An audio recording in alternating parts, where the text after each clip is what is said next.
حضرت گفتن که حق المسلم علی المسلم خمسون. گفتن مسلمان بالای مسلمان 5 حق داره. اینها حق واجبه هستن برادر، اینها واجب هستن به جا آوردن شد.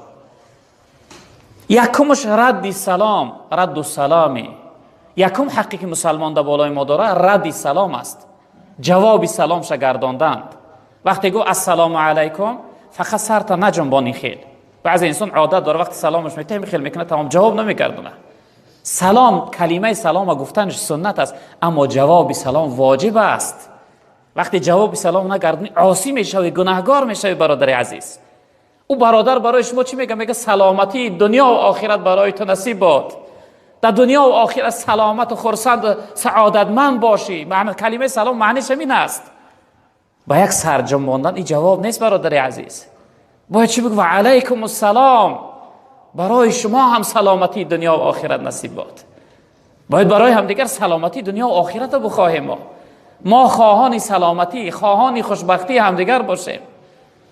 یکم حقی که برادری مسلمان ما در بالامون داره رد سلام است.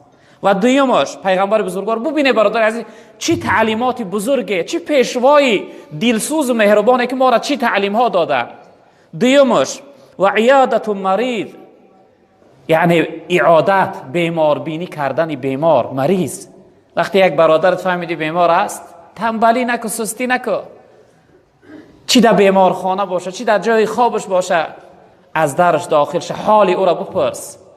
در اصل وقتی بیمار احوال پرسی میکنی در چگون میکنه، یک لحظه میره در کنارش میشینی چی قدر وقتش خوش میشه، خوشحال میشه، خرسند میشه.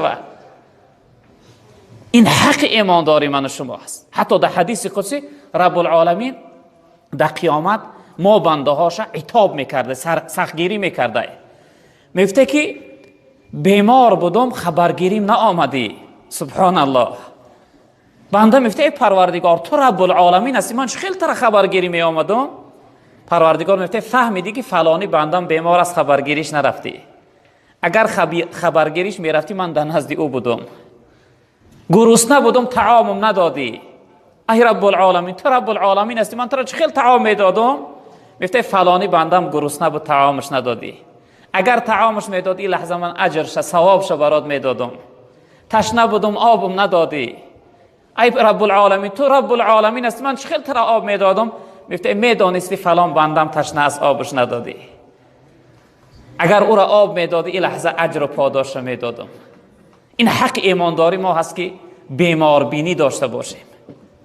و دیگرش پیغمبر بزرگوار صلی الله علیه و سلم فرمودند و اتباع الجنائز، در جنازه برادر مسلمان اشتراک کردن، جنازه یک برادر مسلمان خواندن، بعد از رفتن در حق یک برادر مسلمان طلب مغفرت و دعای مغفرت کردن که خیلی حالتش سخت است. وقتی که انسان از دنیا جدا میشه و از این یعنی عالم روشن کشاد به یک خانه تنگ و تاریک میروه، او شخصیت محتاج دعای من و شما است برادر عزیز. ای که بر ما بگذری دامن کشان، سخت محتاجیم آیات بخوان. این جمله از جانب شخصیت هایی که در زیر خاکن از جانب اونها برای ما میشته. ای شخصیت امروز حیاتی دامن کشان در روی زمین قدم میزنی، ما محتاج دعایت هستیم. ما انتظار هستیم که یک دوست برادر رو میگه که پروردگار رحمت و مغفرتش کن. اشتراک کردن در جنازه شخصیت مسلمان هم این حق ایمانداری است.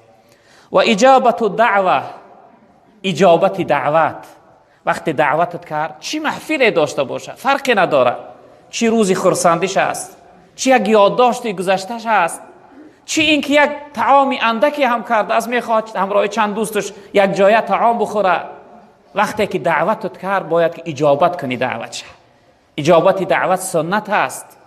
جناب پیغمبر در روایت دیگر گفتن که وقتی که یک برادر دعوتت کرد اجابت نکردی، تو هم خدا و هم پیغمبر نافرمان برداری کردگی هستی.